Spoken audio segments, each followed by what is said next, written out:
Nós Dois é um podcast em formato storytelling que conta casos reais da nossa vida juntos. Um casal que não é normal e nem convencional.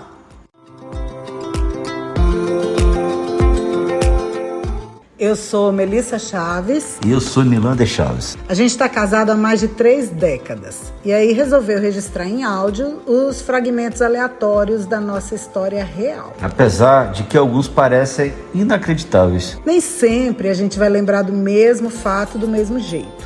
Então eu vou contar para vocês como eu me lembro e se o Nilande discordar, eu venho aqui e conto a minha versão da mesma história. Ao final de cada episódio você pode interagir com a gente. E até contar uma história parecida. Então fica até o final que a gente te explica melhor como participar. Bem-vindos à nossa vida.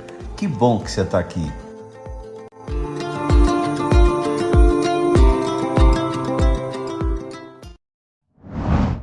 A história que a gente vai contar para vocês hoje é de como a gente resgatou a nossa filha das mãos da avó. O Nilander não concorda muito com a palavra resgate, que ele disse que eu peso a mão quando eu disse que a gente veio resgatar. Mas então vamos contar a história e aí... Vamos embora, vamos contar a história. O título da história de hoje é 1992, Não é a Mamãe. Querida, cheguei!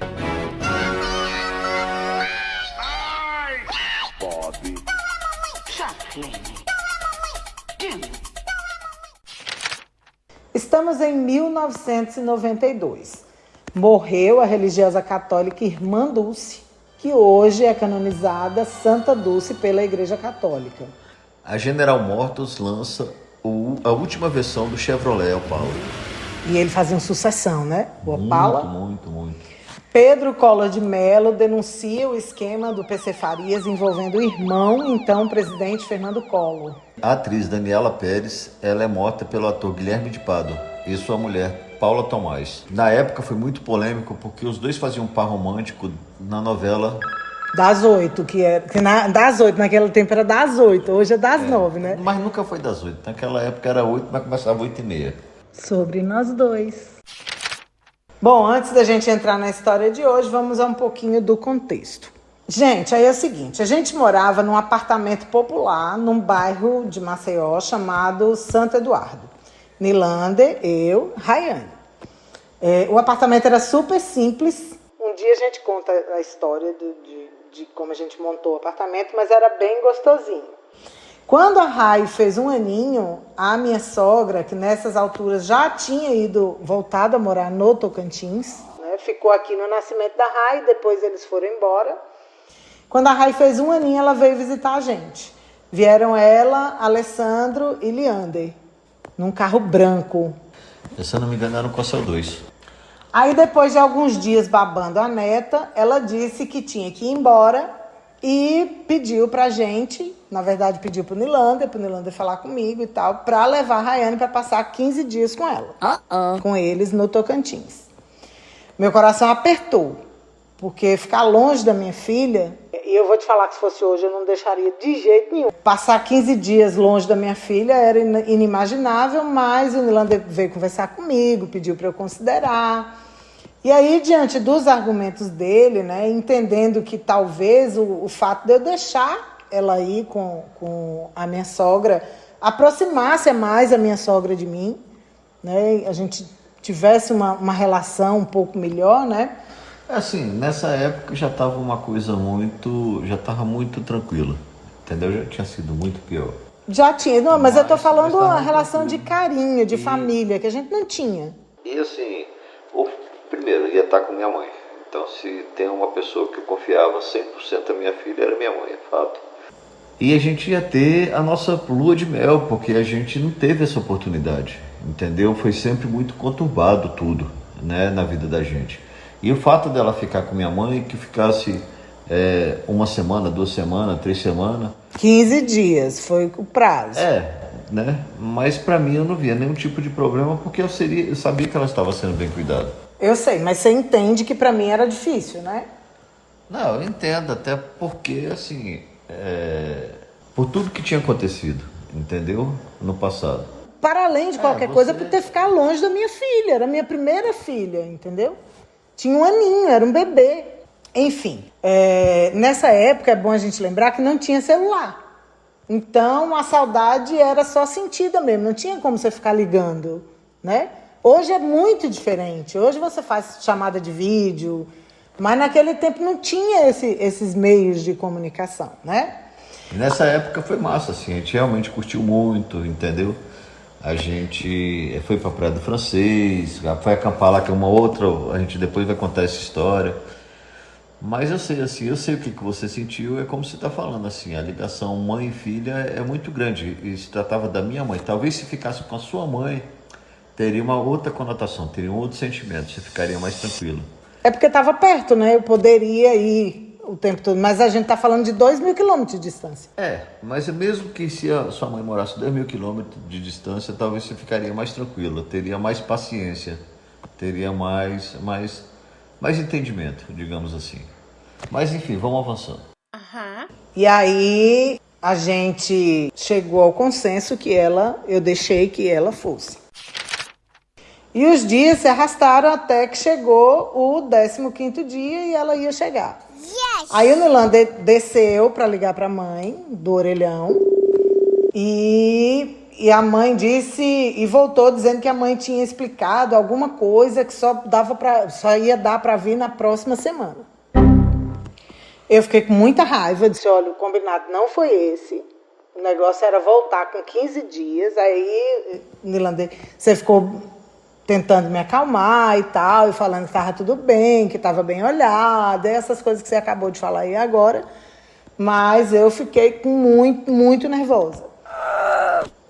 Mas enfim, esperando, não tinha outro jeito, vamos esperar mais uma semana. Aí teve a outra semana e aconteceu a mesma coisa. Nilander foi ligar e a dona Cleide disse que só viria na próxima semana. Aí agora eu comecei a ficar além da raiva com muito medo. Eu disse, minha filha não vai voltar. E eu tinha, de fato, muito medo. Não, mas aí até eu fiquei assim preocupado, né? Entende quando eu coloco o título que digo é um resgate? Porque assim, ó, nessa época, você me contou uma história que aí me deixou com muito medo, que a dona Cleide sempre quis ter uma menina, ela só tinha homens, né?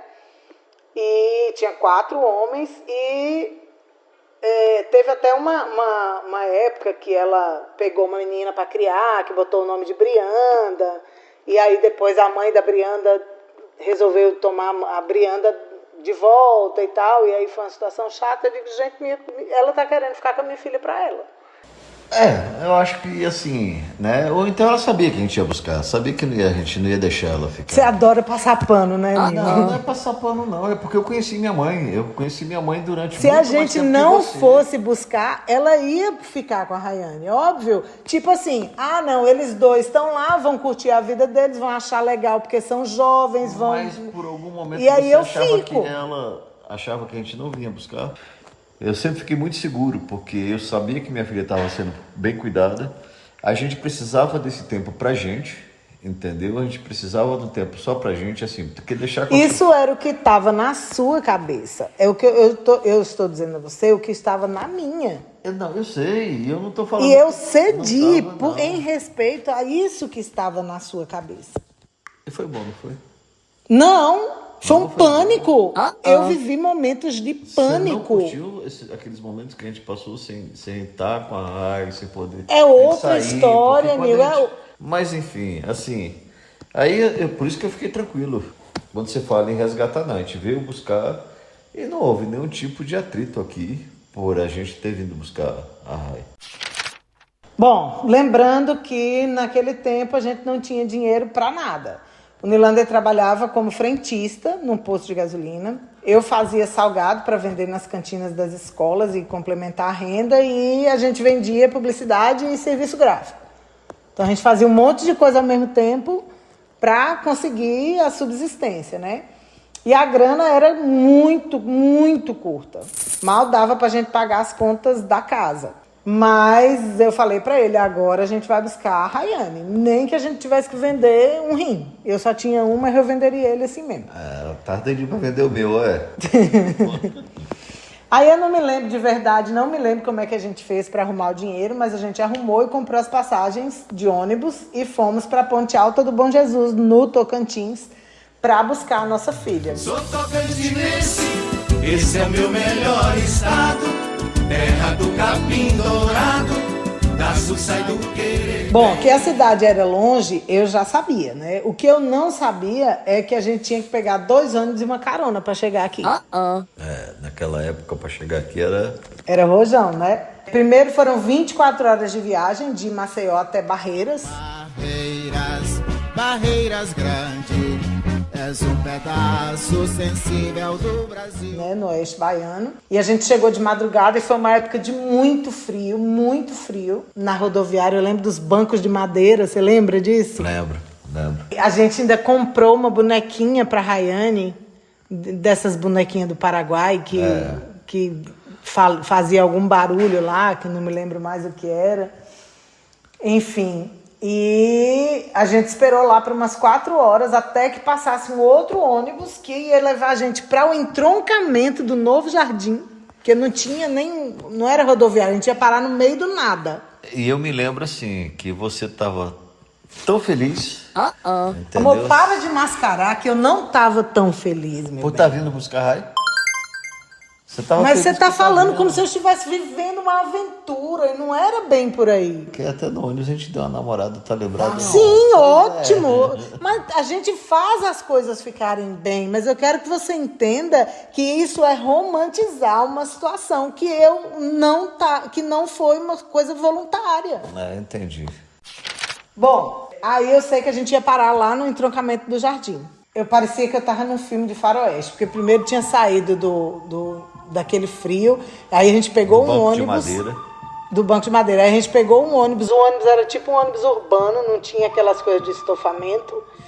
E aí começou um calor, uma poeira, e o Gerais, a serra do Gerais até aqui, era cheia daquelas costelinhas de vaca. E muita areia.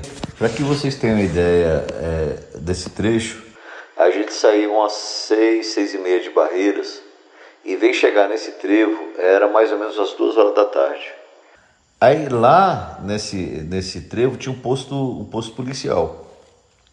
E nesse posto policial tinha um primo meu que era policial, que estava lá de plantão. Aí eu peguei, me identifiquei, tinha muito tempo que a gente não se via, portanto nem eu lembrava dele, nem ele lembrava de mim. Mas quando eu falei meu nome, ele falou o nome dele, a gente se lembrou e tudo. Aí, como era policial, vinha descendo o carro no sentido Brasília, no sentido Ponte Alta. Aí ele parou e falou: Você é um primo meu, dá pra você dar carona aí pra Ponte Alta aí? Era o próximo município. E aí o cara falou assim: Não, sem problema, eu dou. Agora, tudo era estrada de chão, minha gente. E o detalhe é o seguinte, eu lembro até hoje, você lembra que era um Gol branco? Lembro. Era um Gol branco e era um casal. Recém-casado. E eles estavam em pé de guerra, eles estavam brigando dentro do carro. Altas DR dentro do carro. E aí, um falava uma coisa que o outro não gostava e o cara pisava. E ele ia correndo naquela estrada de terra. E na época, as pontes eram todas aquelas pinguelas de madeira. Eu não conhecia nada disso. Aí toda vez que passava na ponte dela, ela apertava minha mão assim, com a força, que eu falei assim, vai quebrar. Eu digo, vou morrer agora, esse cara vai errar o pneu, porque era daqueles 2 negócios de madeira, assim, pro cara, né? E ele vinha, tipo, descia um ladeirão, aí chegava lá embaixo, ele tinha que acertar naqueles 2 negócios, e ele, do jeito que ele vinha, ele passava. Vralda, morri. Eu não sei quantas pontes teve, mas eu achei que eu morri várias vezes. 40 quilômetros. 40 quilômetros, estrada de chão. A gente conseguiu chegar lá no entroncamento da entrada de Ponte Alta, e foi um alívio a gente descer ali. Aí a gente desceu tudo sujo, descabelado, com mochila na mão, a boneca na outra mão. E a gente não sabia onde morava seu pai. E aí a gente foi perguntando, onde é que mora Zé Chaves? E aí o povo ia explicando. Todo mundo conhecia. Se Ponte Alta é pequena hoje, há 30 anos atrás, era um pouquinho menor, né? Minha visão de interior era Taperoá, que é a cidade da minha mãe, que é totalmente diferente de Ponte Alta, né? É uma cidade pequena, mas ela é toda assim... urbanizada, né? Imagina que você passa por um povoado. Ponte Alta, a característica dela é muito parecida com o povoado. Tem aquele mercadinho, entendeu? Tem aquela praça, tem a igreja. Alto era mais ou menos assim. É isso. Bom, aí a gente chegou na praça, que hoje é o mercado, né? E aí mostraram a gente a rua do seu pai, e a gente foi lá. E eu, coração acelerando, porque eu ia encontrar minha filha. A casa dos meus sogros era como as outras, muito simples. A gente chegou, entrou na sala, tinha um corredor que dava para a cozinha, e a cozinha era o último cômodo, né? Tinha uma porta de lado, uma varandinha e um quintal bem grandão. Eu capinei esse quintal todinho. Aí meu sogro, meus cunhados, minha sogra, todo mundo estava em casa. E aí todo mundo ficou surpreso para ver a gente, porque a gente não avisou que vinha, né? Bem surpresa. Rayane estava sentada no chão da cozinha, assim, rodeada de brinquedo. Minha sogra fazendo alguma coisa na cozinha, não sei se era almoço. E aí eu entrei e fui pegar minha filha. Aí peguei. Quando eu peguei, ela começou a chorar. Aí quando ela começou a chorar, porque ela me estranhou. Já tinha um mês que ela estava longe de mim. E para uma criança de 1 ano, 1 mês é 1/12 da vida dela, né? E aí ela me estranhou. Aí começou a chorar. Aí minha sogra veio para pegar ela. E aí eu disse... Não, eu vou ficar com ela. Aí meu sogro disse... Cleide, ela é a mãe dela, deixa ela pegar a menina. Aí eu peguei a Rayane, fui lá pro fundo do quintal, e ela chorava. Aí eu tinha umas mangueiras assim. Aí eu comecei a cantar as músicas que eu cantava para ela. Alecrim, alecrim. Várias coisas, o alecrim e tal. E tinha umas músicas que eu inventava. Eu lembro que eu cantava... O neném da mamãe é bonitinho, nenenzinho da mamãe. Não tinha... eu inventava essas coisas e ficava cantando. Aí eu fui... E aí ela foi acalmando. Aí eu fui cantando para ela ali embaixo da mangueira e ela foi acalmando. Aí ela deitou no meu ombro. Aí ela foi, levantou, olhou assim para mim. Aí abriu, puxou minha blusa. Assim, aí olhou, aí disse... Mamãe. Ou seja, ela lembrou dos meus peitos, mas não lembrou de mim, tá vendo? É a mamãe. Mas se eu fosse cantar uma música pra ela, eu cantava... Faroeste Caboclo. Não tinha medo, tal João do Aí, Santo ó. Cristo. E aí a gente, depois daquele resgate, né, que a gente veio, entendeu, porque o título eu disse, viemos resgatar, porque se a gente não tivesse vindo resgatar, a Rayane teria ficado aqui.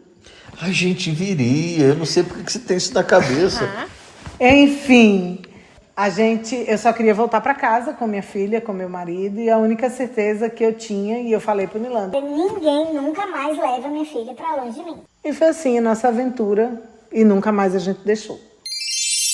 Entendeu agora o resgate ou não? É justo? Agora sim, depois da gente ter colocado todas as cartas na mesa, assim, o pessoal entendeu. Porque assim, pareceu que minha mãe era vilã, assim, eu tinha ido lá sequestrada a Rayane, entendeu? Você, quando você não passa pano, você demoniza as situações. Não tô demonizando, não, tô sendo sincero, assim... Mas, pois é. então, a gente está falando sobre os meus acha... sentimentos e não pelos seus, né? Não, nós estamos fazendo podcast sobre a nossa vida, né? Então, contrapontos, eu acho de um jeito, você acha de outro. Bom, pessoal, chegamos ao final. Chegamos ou não? Chegamos desse episódio. Chegamos ao final de mais um episódio. Você gostou dessa história? Lembrou da sua própria história? Escreva um e-mail para sobrenós2podcast@gmail.com, contando a sua história, e a gente conta aqui também. E você pode interagir com a gente também no grupo do Telegram. É só procurar Sobre Nós Dois Podcast e entrar no grupo. Fica a dica. Gente, a maternidade ela é muito bonita, mas é muito difícil também. Mães de primeira viagem, especialmente na adolescência, podem precisar de um tempinho maior para se adaptarem à nova vida, mas são perfeitamente capazes de aprender vivendo a sua própria maternagem. Então, você esteja por perto, participe sem invadir, seja apoio, seja suporte, mas não queira impor sua maneira de criar o filho da outra, ainda que essa outra seja sua própria filha. Ok?